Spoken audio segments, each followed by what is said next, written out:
ኤርትራ ለትግራይ ክልል ወደብ እሰጣለሁ አለች የሚል እንደሚያስቅ ነገር ሰማን። ክልላቸው መንግስት ናቸው። በእርግጥ በትግራይ ውስጥ መፍለጥ መቁረጥ ይችላሉ።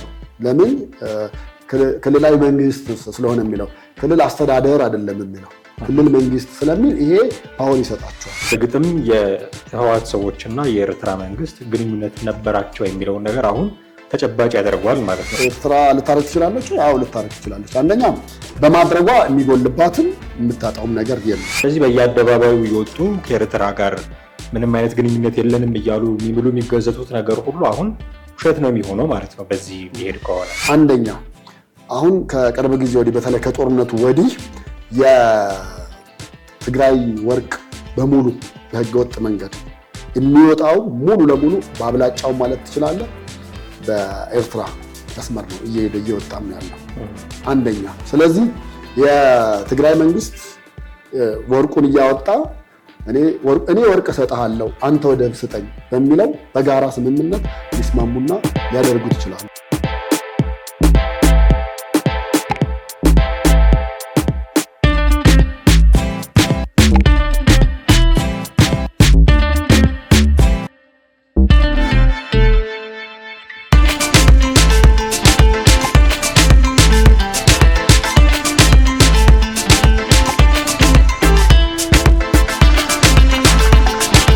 ሰላም እንዴት አላችሁ? ውድ ሐመር ሚዲያ ቤተሰቦች ከቴዎድሮስ ካሳ ጋር ተመልሰን መተናል። ዛሬ አንዳንድ ቆይታዎችን እናደርጋለን። የዛሬ ትኩረታችን የትግራይ ክልልና የኤርትራ መንግስት መካከል እየተፈጠሩ ያሉ አዳዲስ ጉዳዮችን ነው የምንዳሰሰው።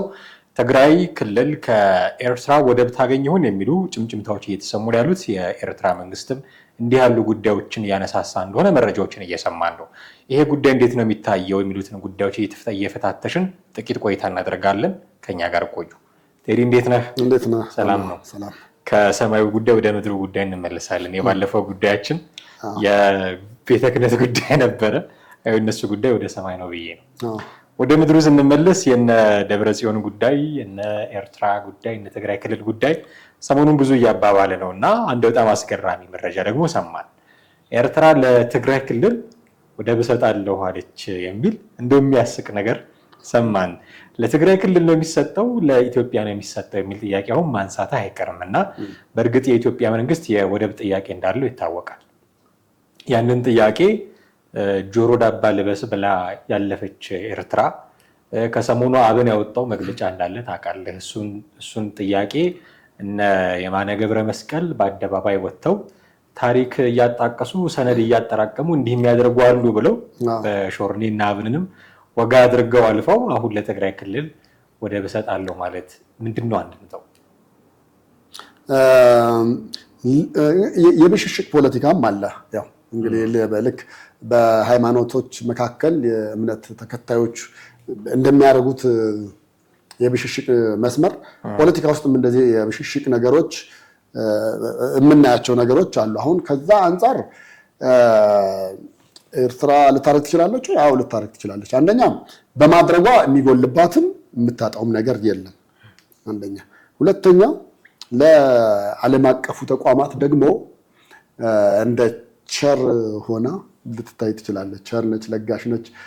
መንግስታቸውም ሰላማዊ ነው። እንደው ዝም ብሎ ነው የኢሳያስን ስም እያነሱ የሚጥሉት እንጂ ኢሳያስ ይሄው ይሄን ያክል ወሯል እየተባለ ሲባል እንደውም ከነጭራሹ ደግሞ ወደብ ትጠቀምበት ብሎ ለትግራይ መፍቀዱ ብዙ ፖለቲካል የሆኑ እሳቤዎች ስላሉት ወይም ደግሞ በፖለቲካ ብዙ የሚተነተኑ ነገሮች ስላሉ ለኤርትራ መንግስት በጣም ትልቁና አሪፍ ከዓለም አቀፍ ማህበረሰብ ጋር ሊግባባበት የሚችለው ከዓለም አቀፍ መንግስታት ጋር በጥሩ ጎኑ ሊነሳ የሚችል ምናልባትም እጩ ሊያደርገው ይችላል ኖቤል እንደዛ ካደረገ ማለት ነው። አያደርገውም እንጂ ቢያደርገው ሊያሸልመው ይችላል። ምክንያቱም የኛው ጠቅላይ ሚኒስትር እኮ አብይ አህመድ ሁለቱ ሀገራት ጋር ያለውን ጦርነት በማስቀረታቸው ነው አይደለ የኖቤል ተሸላሚ ሆኑት። ስለዚህ ኢሳያስም እንደው በዚህ መግቢያ ሆኖ ጥሩ ነገር ሊሆን ይችላል። ነገር ግን መስማማት ካለበት መስማማት ያለበት ከማጋ ነው ሲባል አንዲት ሉዓላዊት ሀገር ስለሆነች ከኢትዮጵያ መንግስት ጋር ሊሆን ይችላልም ይገባልም። የትግራይ ብሔራዊ ክልላዊ መንግስት ነው እንጂ የሚባለው የኢትዮጵያ መንግስት አይደለም። በክልላቸው መንግስት ናቸው። በእርግጥ ትግራይ ውስጥ መፍለጥ መቁረጥ ይችላሉ። ለምን? ክልላዊ መንግስት ስለሆነ የሚለው ክልል አስተዳደር አይደለም የሚለው ክልል መንግስት ስለሚል ይሄ ፓወር ይሰጣቸዋል፣ እንደፈለጉት ማድረግ ይችላሉ። ነገር ግን ከጎረቤት ሀገር ጋር በሚኖረው ግንኙነት የሚኖሩ የዲፕሎማሲያዊ ግንኙነቶች ሙሉ ለሙሉ መሆን መቻል ካለባቸው በውጭ ጉዳይ መስሪያ ቤት ወይም በውጭ ጉዳይ ሚኒስቴር ብቻ መሆን ያለበት ነው። ይሄ በህግም ተደንግጎ ተጽፎም ያለ ስለሆነ ማለት ነው። ነገር ግን አሁን ይሄ የዚህን ሀሳብ ያጋራው አንድ ስዊዘርላንድ የሚኖር አክቲቪስት ነው። ግን ሀሳቡን ሲያጋራው ከሜዳ ተነስቶ አይደለም። በነገራችን ላይ በጣም እርግጠኛ መሆንባቸው ምንጮች አሉኝ ይሄን ነገር በዚህ መንገድ ኤርትራ ትግራይን ልትረዳ ማሰቧን ብሎ የሚልበት መንገድ አለ። ነገር ግን ቅድም መግቢያ ላይ እንዳነሳሁልህ የብሽሽቅ ፖለቲካም ስለሆነ ችግር የለም የእናንተ መንግስት ከፈቀደላችሁ እኔ በዚህ ጋር ኮሪደሩን ክፍት አደርግላችኋለሁ ብሎ ሊል ይችላል ኢሳያስ።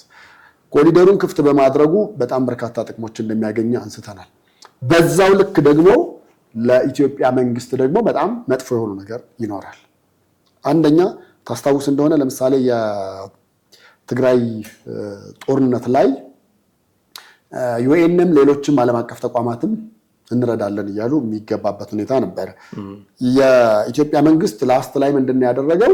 አይ የሚገቡት ነገሮች አንደኛ በጅቡቲ ወደብ ሆነው በመሃል አዲስ አበባ አልፈው መሄድ መቻል አለባቸው። አንደኛ መነሻ ሀሳብ ነው። ሁለተኛው ደግሞ ሙሉውን ነገር ማየት መፈተሽ ይፈልጋለሁ ብሏል። ምክንያቱም በጣም ብዙ ጦርነቶች ተካሂደዋል። በጣም ብዙ ነገሮች ሆነዋል። ከነዛ መካከል አንዳንዶቹ በእርዳታ ስም የእርዳታ እህል ውስጥ አብረው የጦር መሳሪያ ይገባሉ። የእርዳታ መድኃኒቶች ውስጥ አብረው ሌሎች ለኢትዮጵያ መንግስትም ስጋት ሊሆኑ የሚችሉ ነገሮች ሊገቡ ይችላሉ። ስለዚህ የኢትዮጵያ መንግስት በዚህ በኩል ምናልባት የሚቃወመው ነገር ላይኖር ይችላል። ነገር ግን በቅድመ ሁኔታ የሚያስቀምጠው ነገር ሊኖር ይችላል ብዬ አስባለሁ። አንደኛ የራሴ ወታደሮች ፈትሸው አይተው መሆን መቻል አለበት የሚገባው የሚሉትን ነገሮች ሊሆን ይችላል። ሁለተኛ ደግሞ ለኢትዮጵያ መንግስት በአንድ በኩል ስጋት ነው። ምክንያቱም ስጋቱን ምልክ ከጦር መሳሪያ ከምናምን ኢሹ በወጣ ነገ ጧት ልገንጠል ብላ እየፎከረች ያለችው ትግራይ ልገንጠል ብትል ከትግራይ መንግስት ጋር መስማማት ብቻ ነው የሚጠበቅባት። በነገራችን ላይ ህወሓት በፊትም ያችን ካልኩሌሽን ሰርቶ ነበረ። እስከ መገንጠል የሚለውንም ሲያስብ ቀይ ባህርንም የአሰብ ወደብንም ከኤርትራ ቢሆኑ ችግር የለብንም እና አሜሪካ ኧረ ተው እናንተ ሰዎች ኧረ አስቡበት ኧረ ተው ሲባል አይ ይውሰዱት በእነሱን ችግር የለም ብለው ሲሉ የነበሩት አንድም የመገንጠል እሳቤ ከመጣ ከኛ መስማማት የሚጠበቅብን ከኤርትራ ጋር ብቻ ነው የሚለውን ካልኩሌሽን ሰርተው ነበረ። በኋላ ነገሮች ተለዋወጡ እንጂ። ስለዚህ ምናልባትም እኮ ይሄ መነሻው ይሄ መክፈቻው ይሄ ኮሪደር መኖሩ ምን ይጠቅማል? ትግራይ ነገ ጧት ልገንጠል ብላ ብትጠይቅ የኢትዮጵያ መንግስት ከኢትዮጵያ መንግስት ጋር ምንም ነገር ላይ ይጠበቅባት ይችላል፣ አንድና አንድ ከኤርትራ ጋር። ስለዚህ እነዚህ ነገሮችን እንደ አድቫንቴጅ ወስደው ሊሆን ይችላል የሚል እሳቤና ግምት ነው ያለኝ። ይሄ የቦታ ኮሪደር ከፍታለሁ እንደዚህ የሚሉ ቃሎች በእርግጥም የህወሓት ሰዎችና የኤርትራ መንግስት ግንኙነት ነበራቸው የሚለውን ነገር አሁን ተጨባጭ ያደርገዋል ማለት ነው። በእርግጥም የተወራው መረጃ እውነት ከሆነ ስለዚህ በየአደባባዩ የወጡ ከኤርትራ ጋር ምንም አይነት ግንኙነት የለንም እያሉ የሚምሉ የሚገዘቱት ነገር ሁሉ አሁን ውሸት ነው የሚሆነው ማለት ነው። በዚህ የሚሄድ ከሆነ ትልቁ ጥያቄ ግን ሊሆን የሚገባው ዓለም አቀፍስ ህግ ይፈቅዳሉ? አሁን ለትግራይ ክልል እንዲህ አይነት መንገድ መክፈት፣ ቦታ መስጠት፣ እንደዚህ አይነት ጉዳዮች ምክንያቱም ሉዓላዊ ሀገር ነች ኢትዮጵያ። በኢትዮጵያ ጉዳይ የውስጥ ጉዳይ ውስጥ ጣልቃ መግባት የትኛውም አይነት መብት የላትም ኤርትራ። ዓለም አቀፍ ህጎችም ያስገድዷታል ጭምር። የመገንጠል ጥያቄ ያላቸው ህወሓት ውስጥ እንዳሉ ይታወቃል። እሱ ተሳክቶላቸው ከተገነጠሉ የሚያደርጉትን ሁሉ ነገር ሊያደርጉ ይችላሉ። እንኳን ገና ሳይገነጠል የኢትዮጵያ ክልል ውስጥ ሉዓላዊ ሆኖ እየቀጠለ ያለ ክልል ይቅርና ተገንጥለናል ብለው ካወጁ 30 ዓመታት እንደዚህ ያለፋቸው እነ ሶማሊላንድ እንኳን በትክክሉ ትሪት እየተደረጉ አይደሉም። መገንጠልን ስለማያበረታታ የተባበሩት መንግስታት ድርጅት የዓለም አቀፉ ህግ መገንጠልን ስለማያበረታታ በትክክል አይደለም ትሪት እንደ ሀገር አይደለም ትሪት የሚያደርጓቸው። ያንን የሚቃወም የዓለም አቀፉ አካል ይሄኛውን በእጄ ብሎ ይቀበላል? እንዴት ነው ኤርትራና ትግራይ ክልል እንዴት ተስማሙ ተዋዋሉ? በእርግጥ ባለፈውም ፕሮግራማችን እንዳነሳ ነው የማናለብኝነት ስሜት አለባቸው የህወሓት ሰዎች። ክልሉንም የክልል ውስጥ የሚኖረውንም ሰው አደጋ ውስጥ የሚጥል አይነት አካሄድ እንደሚሄዱ ይታወቃል። ለዛም ነው እነ አቶ ጌታቸው ረዳ ፈንገጥ ብለው የራሳቸውን ፓርቲ ማቋቋም የጀመሩት። የህወሓት አካሄድ አላማራንም ከሚል መነሻ ነው። ይሄ የማያምረው የህወሓት አካሄድ አሁን ከኤርትራ ጋር እንዲህ አይነት ስምምነት ውስጥ ደግሞ በእርግጥም የሚገባ ከሆነ አንተ ቅድም ያነሳው የፌዴራል መንግስቱ ስጋቶች እንዳሉ ሆነው ዓለም አቀፉ ህግ ሲፈቅድላቸዋል ብዬ ነው። ዓለም አቀፉ ህግ ሊጫናቸው የሚችለው ነገሮች በሰላማዊ መንገድ የማይሆኑ ከሆነ ነው። አንደኛ በሰላማዊ መንገድ የማይሆኑ ከሆነ፣ ሁለተኛ ደግሞ የመገንጠል ሐሳብና ሐሳቤው የህዝብ ጥያቄ ነው ወይስ ፖለቲሻኖች ብቻ ናቸው ያነሱት የሚለውን ነገር ታሳቢነት ያደርጋል። ምክንያቱም ብዙ ጊዜ መገንጠል የሚለው ነገር መጀመሪያ ሲነሳ ፖለቲከኞች ናቸው ሐሳቡን የሚያነሱት። ፖለቲከኞች ሐሳቡን ያነሱታል። ከዛ በኋላ ለነሱ በሚመቸው ደግሞ በሚያስፈልገው አይነት ቅኝት ያደርጉታል። ለምሳሌ በቀላሉ አንተ ሶማሌን አንስታል፣ እኔ ደግሞ የሱዳንን ላንሳለን። የሱዳን እንግዲህ እንደ ሱዳን እንድትገነጠል የኢትዮጵያ መንግስትም ሳይቀር ከፍተኛ ድጋፍ አድርጓል። ነገር ግን ሱዳን ከተገነጠለች በኋላ እስካሁን ድረስ ሰላም የለም በሁለቱ ሱዳኖች መካከል። ያ አንደኛ መታሰብ ያለበት ነገር ይመስለኛል። ሌላ ሁለተኛው ደግሞ የኤርትራ መንግስት የትግራይን መገንጠል ሊደግፍ የሚችልባቸው 2-3 ምክንያቶች ሊኖሩ ይችላሉ። አንደኛ አሁን ከቅርብ ጊዜ ወዲህ በተለይ ከጦርነቱ ወዲህ የትግራይ ወርቅ በሙሉ በህገወጥ መንገድ የሚወጣው ሙሉ ለሙሉ በአብላጫው ማለት ትችላለህ በኤርትራ መስመር ነው እየወጣም ያለው አንደኛ። ስለዚህ የትግራይ መንግስት ወርቁን እያወጣ እኔ ወርቅ እሰጥሃለሁ አንተ ወደብ ስጠኝ በሚለው በጋራ ስምምነት ሊስማሙና ሊያደርጉት ይችላሉ። በሌላ በሶስተኛ መንገድ ደግሞ ህዝቡ ምን ያህል የሪፈረንደም ፍላጎት አለው የሚለው ነገርም ጥያቄ ውስጥ ይገባል። በሪፈረንደም ድምጽ ይሰጥና እንዲገነጠሉ ይሁን ይላል። በሌላው በኩል ደግሞ ይሄ ዓለም አቀፍ ተቋማት ብለን የምንላቸው የሚመሩት በሀያላን ሀገራት መንግስታት ነው። በሀያላን ሀገራት መንግስታት መመራታቸው ደግሞ ወይም ደግሞ የነሱ ጫና ጡጫ ማረፉ የኢኮኖሚውንም መዘወራቸው አንድ ምን ሊያደርግ ይችላል? ለምሳሌ በምስራቅ አፍሪካ ውስጥ ያለው ተጽዕኖ ላይ ኢትዮጵያ ከፍተኛ የሆነ ጡንቻ ካላትና ምስራቅ አፍሪካን የምትዘውር ከሆነ ከዛም አልፎ ከዓለም አቀፍ ተቋማት በላይ ከአውሮፓ በላይ ከሌሎች ሀገራት በላይ ጡንቻ ላሳይ ብላ ካለች አንድና አንድ እሷን መጎሸሚያ ነገር የሚሆነው መገንጠል፣ መበታተን፣ በተወሰነ መንገድ የተለያየ ፓርት መስጠት ነው። ሱዳን ለምሳሌ እንደ አንድነቷ የቀጠለች ቢሆን ኖሮ ሀያል ሀገር ትሆን ነበር። ኢስት አፍሪካ ውስጥ በጣም ሀያል ሀገር ትሆን ነበር። እሷ ብቻ አይደለችም፣ ሶማሌም እንደዛው ሀያል ሀገር መሆን ትችል ነበር። ምክንያቱም ወደቡን ብትላላት ብዙ ነገሮች አሏት። ነገር ግን መበታተኗ ምን ጠቀመ? ምንም ለሀገሪቱም የፈየደው ነገር የለም። ለዜጎቹም በዓለም ደረጃ ተበታትነው ነው ያሉት። ከዛ ባሻገር ደግሞ የአልቃይዳ ክንፍ የሆነው አካልም እንደዚሁ በነፍሷ እየተጫወተባት ነው ያለው። ወደቧንም መጠቀም እንደምትፈልገው በዛ ልክ መጠቀም አልቻለችም። ለእንኳን ለሌሎች ለመሆን ለራሷም መሆን አልቻለችም። ስለዚህ አያላን ሀገራት አያላን ተቋማት በዓለም ላይ ያሉ የሚደጉሙት በእነ አሜሪካ አሁን በጣም በቀላሉ እንኳን ዩኤስአይዲ መቆሙ ስንት ተቋማትን አሽመድምደዋል ብለህ በቁጥር ብታይ በጣም ብዙ ነው ሊሆን የሚችለው። ስለዚህ መንግስታት፣ ዓለም አቀፍ ተቋማትም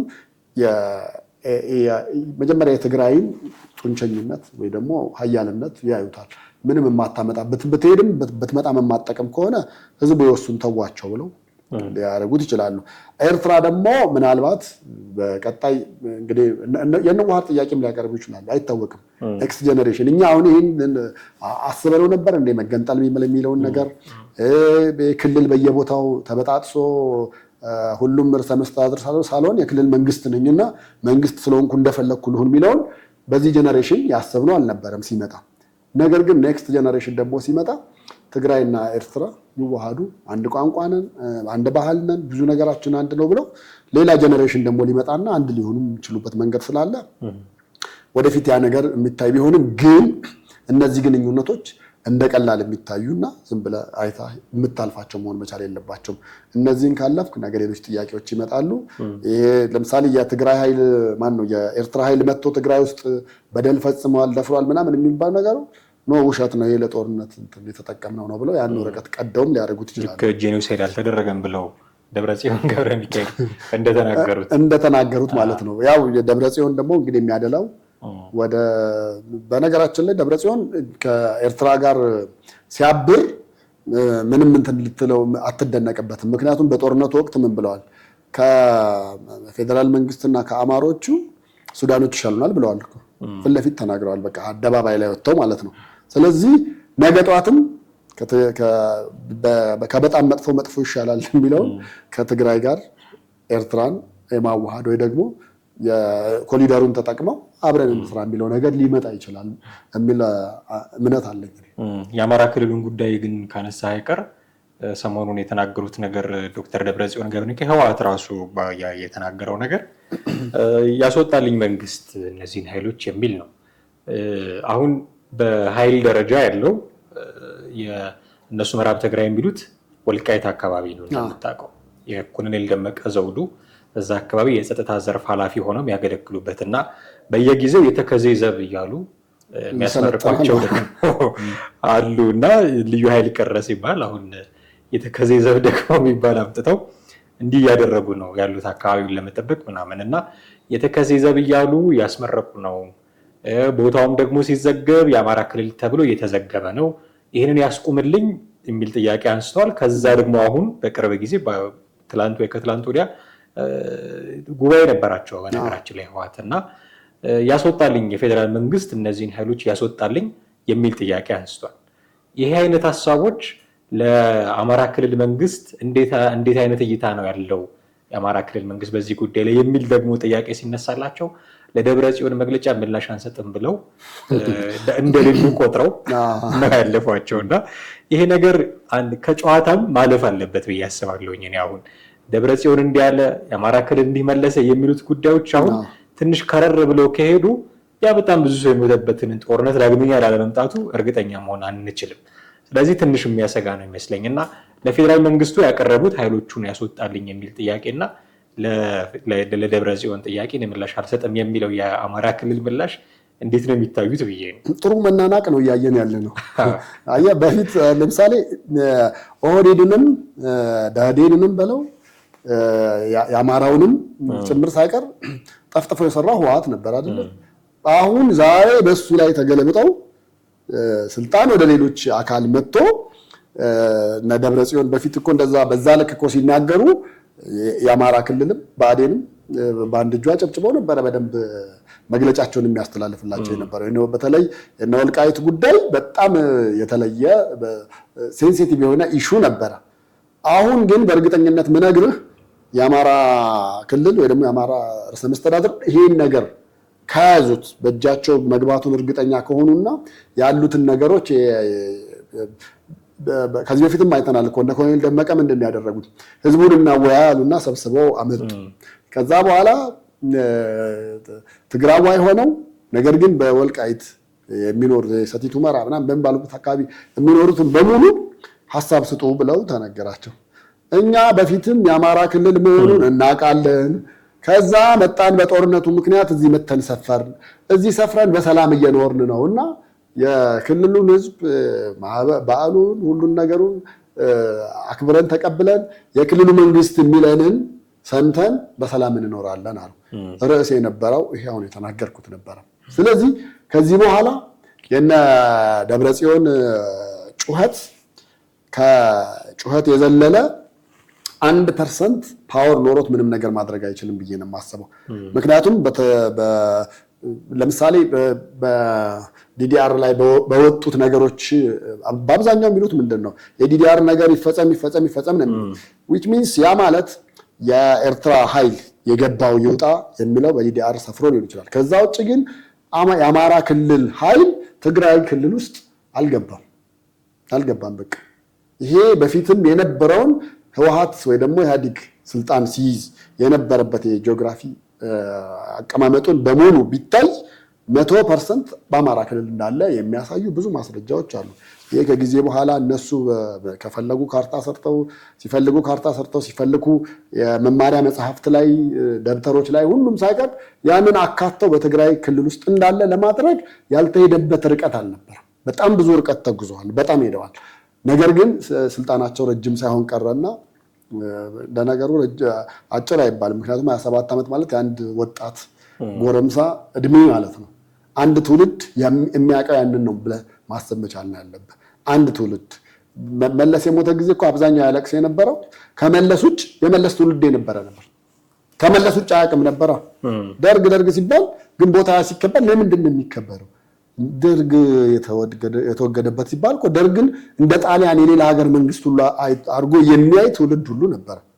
በቃ እዛ ድረስ ነበር እነሱ የሰሩት ነው የምልህ። ያው ስልጣናቸው በዚሁ ተቀጨና መቀጠል አልቻሉም እንጂ። ስለዚህ ተወደደም ተጠላም ዓለም አቀፉ ማህበረሰብም ጣልቃ ገብቶ እንኳን የዚህን ጉዳይ መቋጫ እናምጣለት ብሎ ቢል ከአማራ ክልልነት አንድ እርምጃ ፈቅ ማለት አይችልም። አጀንዳ ሊሰጡ ነው እንዳትል፣ ይሄ ተራ አጀንዳ ነው። የወልቃይት ጉዳይ በፊት ነበር አጀንዳ የሆነው። በቃ አሁን ቶታሊ በአማራ ክልልነቱ ተረጋግጧል። 4 ነጥብ። ከዛ በኋላ ማንሳት የጣልከውን ነገር መተህ ልክ እዚህ መሀል ከተማ 4 ኪሎ ስልጣን እንደመጠየቅ ያህል ይርቃቸዋል ብዬ ነው የማስበው። እና የማይረባ ጥያቄ ነው። እነዛ መልስ አለመስጠታቸው ጥሩ ነው። መልስ ቢሰጡ ሙግት ይሆናል፣ ሰጣ ገባ ይሆናል። ከዛ በኋላ እንደገና ለዳኝ የሚል ደግሞ ሶስተኛ አካል ይመጣና እኔ ነኝ ምዳኛችሁ ብሎ መሀል ይገባና ሌላ ነገር ይመጣልና የአማራ ክልል በእውነት በዚህ ጉዳይ ዝምታን መምረጡ ያስመሰግናል። የሚያስጨበጭብለት ግን ዝም ብሏል ግን ማለት እንችላለን። አሁን የእጁን በእጁ ይዞ ነው። በእርግጥ በራያ በኩል እንደ ወልቃይቱ ጠንከር ያለ ነገር የለም። የህወሓት ሰዎች የህወሓት የስራ ኃላፊዎች እንደዚህ ብዙ ነገር እንሰፋለን። በራያ በኩል ሰልፎችም ሲደረጉ እናያለን። እኛ አማራ ነን የሚሉ የህወሓት ሰዎችን አንፈልግም የሚሉ ሰልፎች እናያለን በራያ በኩል እንደዚህ። በወልቃይት በኩል ግን ኮስተር ያለ ነገር ነው ያለው እና በአማራ ክልል ውስጥ ነው አሁን እየተዳደረ ያለው ብለን ማለት እንችላለን። በጀት በየትኛው በኩል ነው የሚሰጠው? በጀት ሲሰጡ አለው የሌላ ጥያቄ ነው። በተደጋጋሚ ጥያቄ ያነሳሉ እነ ኮሎኔል ደመቀ ዘውዱ እንደምናውቀው በጀት ይለቀቅልን፣ አሁን በኃይል በአጋጣሚ ወሰድነው መሬት ነው ህጋዊ ይሁንልን ይጽደቅልን የሚሉ ጥያቄዎች አሏቸው። ግን በአንድም አለ በሌላ የአማራ ክልል ውስጥ ነው አሁን ያለችው ወልቃይት መናገር ይቻላል። ስለዚህ ዝም ብሏል ወይ? አሁን መቼም ብልጥ ልጅ የያዘውን ይዞ የሚያለቅሰው ማልቀስ ደረጃ መድረስ አላስፈለጋቸውም። ለደብረ ጽዮን ጥያቄ ምላሽ አንሰጥም ያሉት ወልቃይት በትግራይ ክልል ሆና ቢሆን እንደዚህ ያሉት ምን ለማለት ፈልገው ነው? በእርግጥም ያስመሰግናቸዋል። ጦርነት ላለመጫር ነው ሊባል ይችላል። ወልቃይትን ይዞ እንደው ምላሽ አልሰጥም ማለት ዝም ማለት ነው እንዴ? ህወሓት ከዚህ በኋላ ምን አማራጭ አለው? እስኪ ንገረኝ። እንደ በፊቱ እኮ ጡንቻው የፈረጠመ ሆኖ አይደለም ወደ መሀል ሀገር 4 ኪሎ ለመምጣት ቀርቶ አያስበውም። ምክንያቱም በቃ የአማራ ክልል መሬትን ካረገጠ መምጣት አይችልም፣ ማለፍ አይችልም። ስለዚህ የሚበጀው የወልቃይትን ጉዳይ አንደኛው አማራጭ ሙሉ ለሙሉ የአማራ መሆኑን አምኖና ተቀብሎ እንደው ለሌላ የትግል ስልጣን ለማግኘት ሌላ የትግል ስልት ይዞ ለመምጣት መሞከር አንደኛው እሱ ነው። ነገር ግን እነ ደብረ ጽዮን ኦሪታዊ ናቸው፣ የድሮ እሳቤ ላይ ያሉ ስለሆኑ አሁን ወደዚህ አምጥተህ እነሱን አዲስ የትግል ስልት ምናምን ብለህ ብትላቸው ያን የትግል ስልትም ላይገባቸው ይችላል። አንድና አንድ በጦርነት ነው ብለው የሚያምኑ ሊሆኑ ይችላሉ። ሁለተኛው ደግሞ እንደ ፕላን ቢ ተብሎ ቢባል ልዩ ዞን ተብሎ ሊቀመጥም ይችላል። ልዩ ዞን ተብሎ ይቀመጣል። ግን ልዩ ዞን ደግሞ ሲባል ዝም ብሎ ለብቻው ልዩ ዞን የሚለው አይደለም የሚሰጠው። በምናምን ክልል ርዕሰ መስተዳደር በምናምን ልዩ ዞን ተብሎ ነው ሊወጣ የሚችለው። ልዩ ዞን ሲባልስ በአማራ ስር ሆኖ ነው ልዩ ዞን የሚሆነው፣ በትግራይ ስር ሆኖ ነው ልዩ ዞን የሚሆነው የሚለውም እንደ አንድ ጥያቄ ሊመጣ ይችላል። እነ ደብረ ጽዮን ግን ምንም አለምንም ምናልባት በጦርነትም ባያሸንፉ በፕሮፓጋንዳውን በምንም ሄደው የወልቃይትን ጉዳይ ዝም ይሉታል ብዬ መቼም ዝም ይሉታል ብለህ ማለት አትችልም። በቃ ዝም ብለው በህልማቸውም ይመስላል እንደ አልጋ ላይም ጋደም ብለው በምን አይነት መንገድ ብንሄድ በየት ብንሄድ ወልቃይትን ልንመልስ እንችላለን የሚለውን ጥያቄ ሊያነሱ ይችላሉ። የራያዎቹ ጉዳይ እውነቱን ለመናገር እኔ በጣም ብዙ ራያ ወዳጆችም አሉኝና እጠይቃቸው በህወሓት ስር መሆን በትግራይ ስር መሆን ፍጹም የማይታሰብ ነው የሚለው። ለምን በፊትም አይደለም እነሱ ስልጣን ላይ ያሉም አይተናል። እንደ ሁለተኛ ዜጋ ነበር የሚፈልጉት መሬታችንንና ማሽላውን እንጂ እኛን አይደለም ያሉት። ስለዚህ ይሄን ያክል በንቀት የምትታይበት በሁለተኛ ዜጋ የምትታይበት ጭራሽ እንደ በመሬትህ ላይ የሌላ ክልል አስተዳደር መጥቶ የሚሾምብህ ሆነ ቀርቶ ኢቭን እኮ አስብ አሁን ሁለቱም ትግራይም ትግርኛ ይናገራል፣ ራያውም ትግርኛ ይናገራል አይደል? ግን ምንድነው የሚሉት የራያዎች ትግርኛ እኮ የዝም ብሎ ወይም የኬንያ ገበሬ የሚናገረው ተራ እንግሊዝኛ ቃል አለ አይደል? እንደዛ ነው ትግርኛን የሚናገሩት እንጂ ቋንቋቸው አይደለም፣ ቃላታቸው አይደለም። በእኛ ስር መሆን ስለሚፈልጉ ነው ይህን ቃላት የሚጠቀሙት ብለው እስከ ማለት ደረጃ ደርሰዋል። የምናናቅም ነገር ስላለ የማይሆን ነገር ነው እና የራያ ጉዳይ እንደው ዝም ብለው በሌላ ምዕራፍ ዘግተው ሌላ አማራጭ ቢሞክሩ የተሻለ ነው የሚል እምነት ነው ያለው። በጣም አሪፍ ቴዲ። የኤርትራን ጉዳይ አንስተን በዛው ወደ አማራ ክልልም ገብተን ራያና ወልቃይትንም ዳሰስን። ጥሩ ቆይታ ነበረን ብዬ ያስባለሁ። በጣም አመሰግናለሁ። ውድ ቤተሰቦቻችን እናንተም ከኛ ጋር ነበራችሁ ቆይታ እጅግ አድርገን እናመሰግናለን። ሀሳብ አስተያየት ሲኖራችሁ ደግሞ በተለመደው የስልክ መስመራችን በኩል ደውሉልን፣ ጻፉልን፣ እናስተናግዳለን። ቴዎድሮስ ካሳና አማረ ገፋ ከእናንተ ጋር ቆይታ ያደረግን። በሚቀጥለው ርዕሰ ጉዳይ ደግሞ እንዲሁ እንገናኝ ይሆናል። እስከ ፕሮግራማችን ፍጻሜ ድረስ አብራችሁን ቆይታችሁ ስለተከታተላችሁን ከማመስገን ጋር እዚህ ላይ እንሰናበታችኋለን። ጤና ይስጥልን።